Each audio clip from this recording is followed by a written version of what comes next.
ஹாய்டா. பிஞ்சு வயசுல நெஞ்சு பூரா பில்டப். ஓவர் பில்டப் உடம்புக்கு ஆகாதுன்னு உனக்கு சொல்லி தரலையாப்பா? இதெல்லாம் ரொம்ப தப்பு. இருந்து வந்த பசங்கன்னா கண்டிப்பா புத்திசாலியா தான் இருப்பீங்க. சரி, உண்மையை சொல்லணும், இந்த கத்துப்பட்டி எப்படி கெத்த காமிச்சனா? என்ன பசங்களா சீரியஸ் ஆயிட்டீங்களா? அப்படின்னா நானும் அதுக்கு ஈக்குவலா ரெடி ஆகணும் இல்லையா?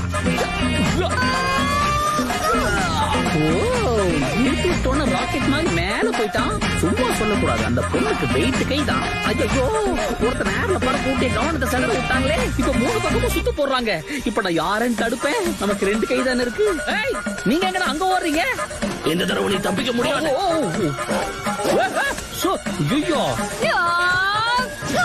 சஹானாவா? ஏப்பா 3 பேரை சேர்ந்து ஒரு அப்பாவி அட்டாக் பண்றீங்களே, இது உங்களுக்கே அக்லியா இல்ல? இவன் அப்ப போனவனாச்சே, இப்பதான் வரியா அப்பா?